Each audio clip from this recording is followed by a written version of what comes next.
Hello folks, good to see you again. David here with another video, and I am chuffed. I am officially chuffed.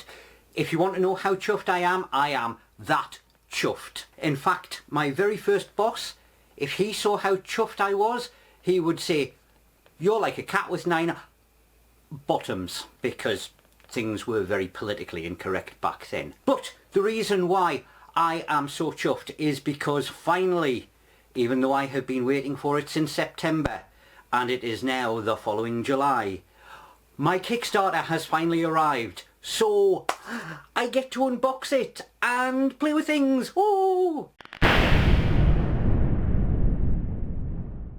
As you can see, this is one big heavy beast. Right.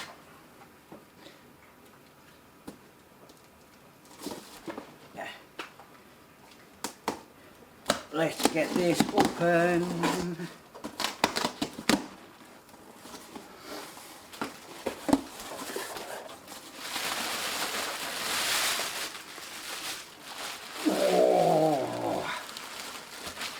Two boxes.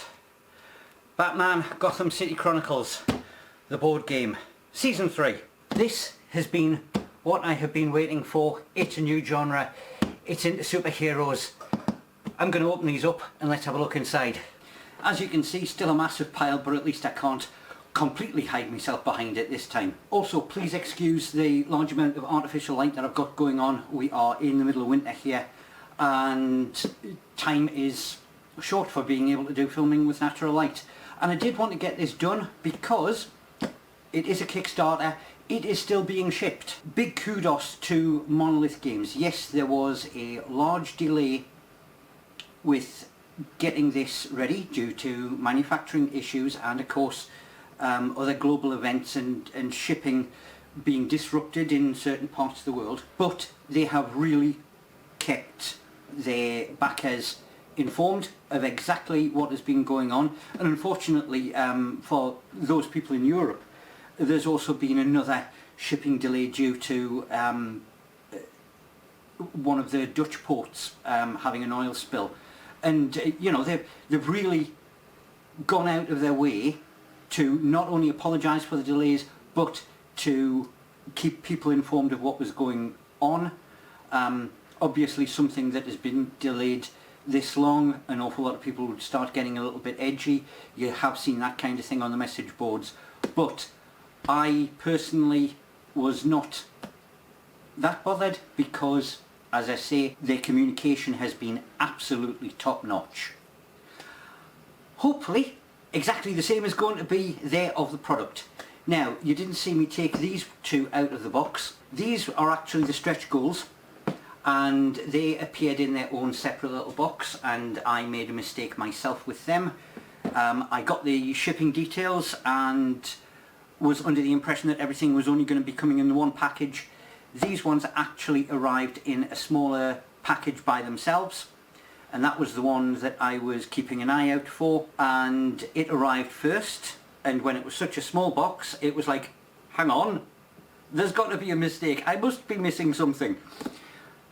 And of course I went back and checked, and there was 2 shipping numbers. The big box obviously needed a bigger truck. Let's get this shrink wrap off. In fact, I tell you what, I will move all the others out of the way and we'll just concentrate on box number 1 first. Come on.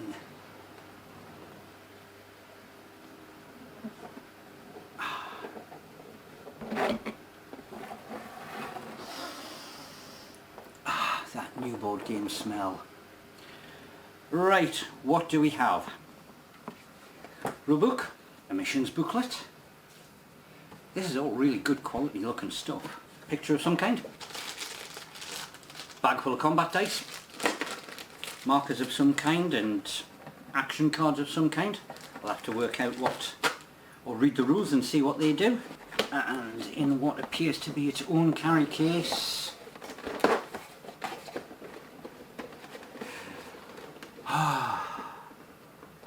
look at all those miniatures I have to paint. In fact, it is more than 1 deep.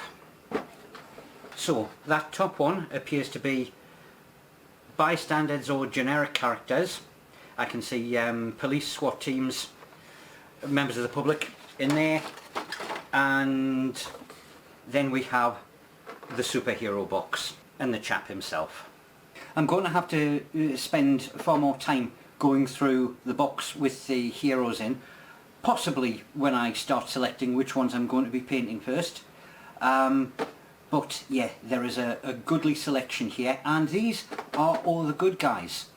All of the not so good guys are in the second box. There are absolutely loads and loads and loads of figures for this game, and yeah, that's why I bought it.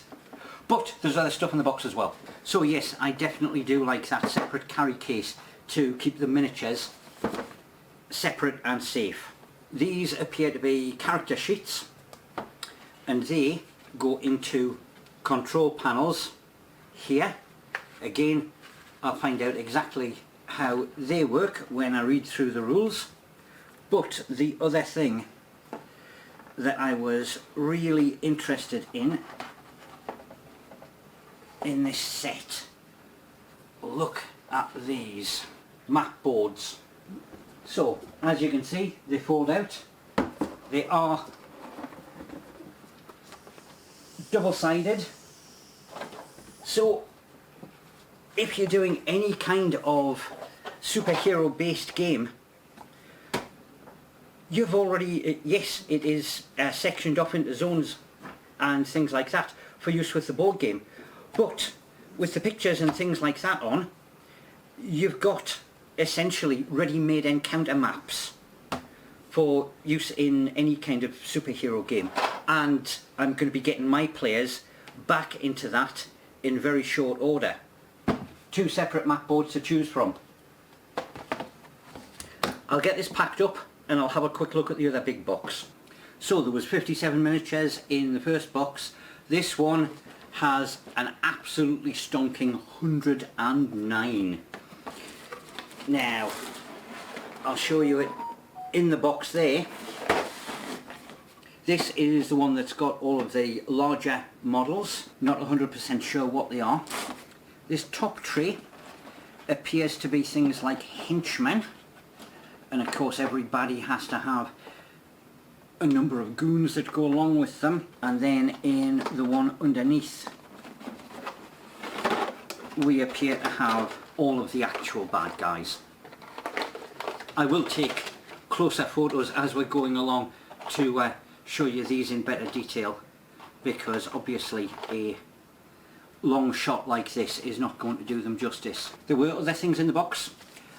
This large plastic thing appears to be a play aid of some form. The back of the box says it's a command post, so I am assuming it is something for keeping track of the bad guys and their group and whatever they're doing, or turn counters, that kind of thing. And there are sheets and sheets of character cards and effect markers, things like that, all to do with the board game, and I will find out in due course what they are all about. And of course, if you are not familiar with a Kickstarter, generally speaking, when you back a Kickstarter, as part of the incentive for essentially putting your money up first to be able to develop and deliver new products, there are incentives, and they are called stretch goals. So yet another miniature. I believe this one was one that we actually had to vote on. We got the choice, and along the way there were another 8 miniatures that were unlocked and are exclusive to the Kickstarter. I have my work cut out for me. I have an awful lot of painting, and I have an awful lot of modelling to do in order to start getting modern cityscapes and things like that, so that I can use these in my games and of course con my players into giving this a quick try, just to get them in the mood. I will get on and get some photos done of this lot so you can actually see properly what's in the box, and maybe even set it up so that it looks in play.